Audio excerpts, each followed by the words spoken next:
Today, I'm coming to you from Lake Minnetonka in beautiful Minnesota. I'm here for a few days of vacation, and it's really been beautiful. And I really wanted to talk to you today about the conditions for creative collaboration. It's the power of teamwork, and this is why I want to talk to you about it. Um, there's a new book out called The Creative Spark by Augustin Fuentes, a PhD from Notre Dame. And he's really talking about what is it that makes human beings so fast to change, improve, and grow compared to other mammals with big brains like porpoises, elephants, chimpanzees, etc. And through a really great sort of exhaustive look at the history as we know it, it really comes down to three things. The human's ability at a very high level to empathize with other people who are not just like you, but even not like you. Second, our ability to imagine a future that is different than the present.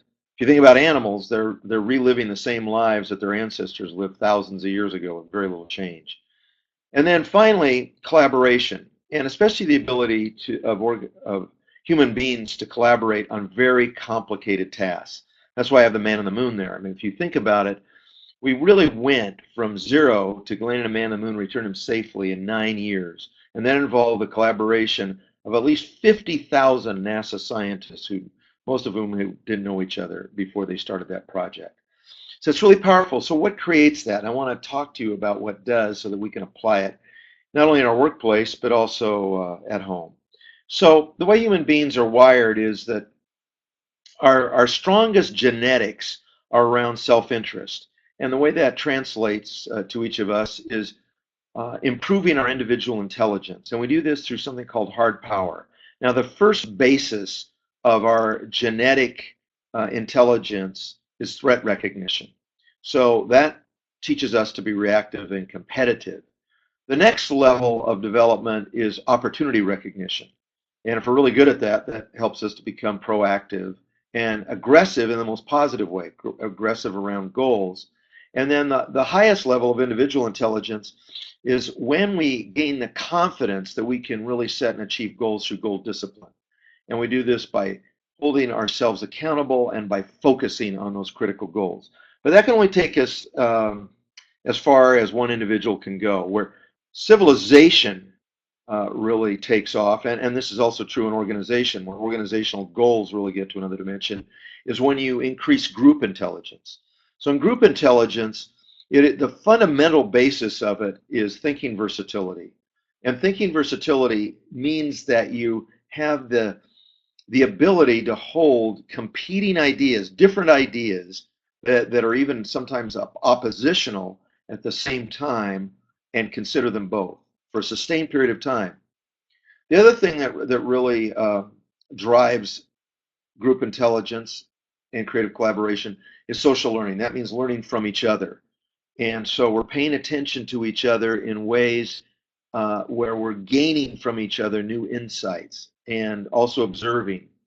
So what people with high social learning ability tend to be universally inclusive. In other words, they're willing to learn from anybody, and they have very low biases that filter out um, other people's input. The highest level is when we get to creative collaboration, and that's where we create breakthroughs or create unexpected value. For instance, getting a man to the moon and back. That was pretty unexpected. Most people thought it was impossible. But we can think of almost any breakthrough as something that created something that we did not expect we could create. And the highest or the surest way to get there is creative collaboration.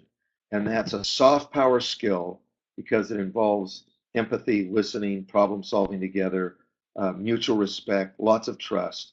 And when you bring the discipline of hard power and soft power together, you get smart power. Now, let's look at the conditions for creative collaboration. The first is common values. In other words, if you're going to collaborate with someone, you have to want the same thing. So in business, some common conflicts around values would be, I want to put the customer first. I want to make sure the customer knows we care about them and we're here to create value for them, versus profit now. So profit now means that our obligation or our first goal is to make money, and we need to make money as quick as we can every day. And so those two things are really not terribly in sync often. And unless there are common values, then there'll be conflict in the culture over what is the best decision at any particular time. This can also be in a culture around life balance versus do whatever it takes. In some cultures, there are people who just espouse we got to do whatever it takes, and if it means working endlessly and not having any kind of other life, that's what we do.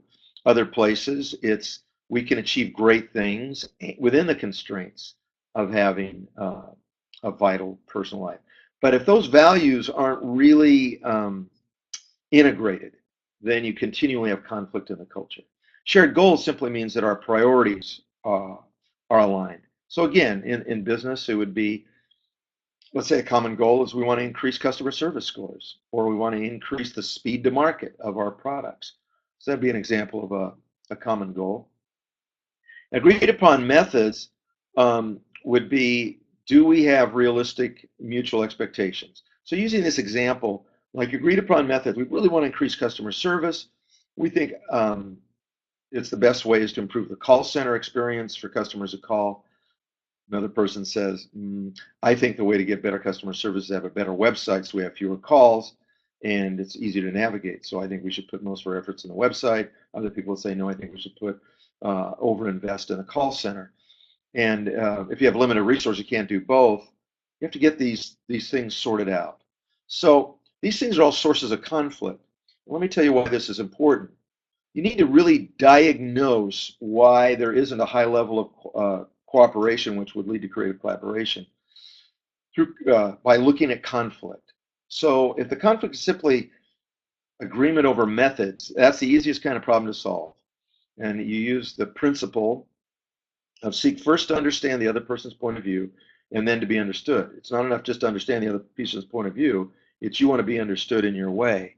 So using the previous example, you would say, so what I'm hearing is that you think the best way to improve customer service is to have a self-service website that's so easy to use and attractive, and that customers get all that they need on the website and focus primarily on that.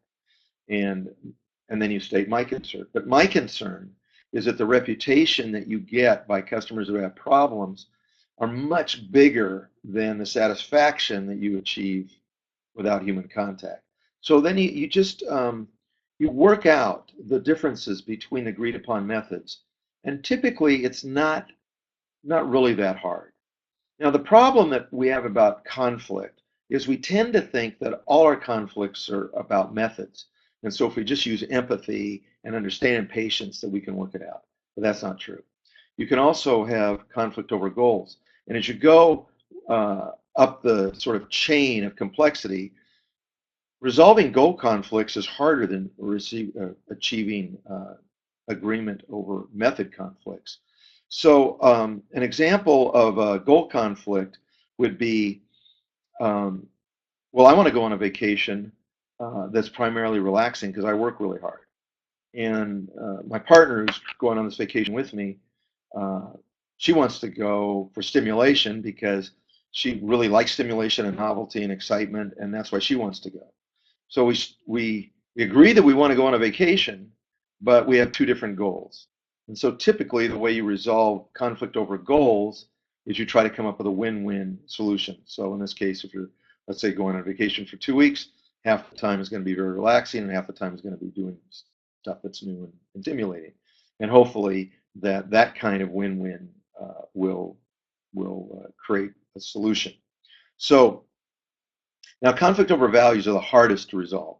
And I think we can often relate to, we experience this with teenagers, so, or some teenagers. So some teenagers' major goal is to have the max amount of freedom and excitement, and there's really not much of risk recognition. So I don't want to have any rules, I don't want to have a curfew, I don't want to have anything, I want to have a lot of fun, because that's my value right now. And parents' value would be, I want to keep my children alive, you have to be responsible, I don't want you to get into trouble, get hurt, or go to jail or any of that. So as you can see, these are massive conflicts over values, and when they can't be resolved, if you have a pretty insistent teenager, if they can't be resolved, then the only way to move forward is to set and enforce boundaries and sanctions. Now, those aren't you can have conflict over values again at work. So again, serving the customer, or even if you think about some of the big scandals in some organizations, those were conflicts over values. So these are serious things, and you cannot neglect the fact that sometimes conflict is over values. Hopefully not, but when they do, the way to deal with them typically is to set and enforce boundaries and sanctions. So here's a teamwork test, and I'm going to ask you to do this as part of the assignment. So you score each one of these items on a scale of 1 to 10. So you put the project name up in the upper right, and then ask yourself, are you really committed? Are the team members really committed to clear, shared values, goals, and methods? And if not, what are you going to do to work that out so you can really collaborate? Next, are there clear roles and responsibilities? Again, 8 to 10, those are excellent scores. 6 to 7's good. Anything 5 or below is going to be a problem. Do the team members have relevant ability? So it doesn't really matter if everybody agrees if there's not the skills. The next one, agreed upon work plan milestones. Is the way we're going to approach this goal, is it agreed upon? Because the collaboration has to take place within a framework. And then high frequency feedback and a corrective action loop. This is really necessary to move ahead in any kind of team action. So you score each one on a scale of 1 to 10, and the highest you can score obviously would be 50. So 40 or above is a high performing team. What I call 30, it's a 39 is a playoff team. 20 to 29, you need to reset. That is, you really need to address the things on the team on this list that aren't clicking. And below 20, you may need to look at new teammates and things of that. So there's a very, very helpful way to look at how a team is operating and what needs to happen to get it to a state of greater collaboration. Now, the last thing I want to talk about is you. So this is recent research on being an ideal team player. And what we know about ideal team players versus more solo players is that someone who is a solo player gets the most internal juice, which would be endorphins and dopamine. In other words, that's that good feeling in the head by individual achievement. But there are a lot of people who get really great feelings of excitement and satisfaction when a team works really well together to reach really difficult goals. And so the question to ask yourself, are you really pro-team? Because if you're not the kind of person that gets really excited about team results, you need to put more effort into being a teammate. You have to move from me to we. The next is your team good at discussing and seeing interactive effects? That's called having a holistic imagination, which means that what will be the impact of our decision with other people, maybe people not on our team, maybe people that are in our value chain are pretty distant. And there are some people probably on teams that are really good at this, and they need to be listened to. So how good are you at listening to people who have holistic imagination, or you tend to dismiss that? Because if they're really good at looking at interactive effects, you need to amplify their voice. If you're that way, you need to be heard. And then a pro solution. So I've been around teams where 80% of the time was spent in defining the problem. And there's sometimes people get so excited about defining a problem, they think that somehow that is the solution, but it's not. So a good rule of thumb is that you should be about 20% on problem definition and 80% on solutions in terms of your time and energy. So that's another way. And you're looking at this personally. What kind of a person are you? Are you always talking about solutions? Are you moving towards solutions? Are you that kind of person? Because that's what an ideal team player is. So let's get to the action assignment. Now, this is something what I like to do is have you write it down because it really cements it in your neural networks, and then do it. So here's a first step. I'd like you to consider a team that you're a member of that might be struggling, and take the teamwork test. And you can give it to yourself, but you can also share it with your teammates. And that would create a great, rich discussion. And if you see failure gaps in the 5 conditions of successful teamwork, please discuss it with the team leader and your teammates and what can be done to fill that gap. Number 2, if you have a personal or a persistent conflict, rather, analyze the source of the conflict using the framework of, is it a conflict of values, goals, or methods? And then take the steps that I've outlined needed to move forward. Don't try to shortcut this step, because if you can really identify the source of conflict, you can get much more quickly to the solution of the conflict. Number 3, assess yourself against the 3 characteristics of a great team player. Team first, having a holistic imagination or promoting those who do, and being pro-solution. And then ask yourself whether you are making your best contribution to the team. And if you're not, how can you up your game? How might you? These are really good questions to ask yourself in any situation, because it's only by a little self-knowledge that we get better and better at becoming the very best at what we can do. And the source of work, or work should be a source of making us all better people. That's my hope for you. And I'm going to go get some dinner. Hope you're having a great day. See you next time.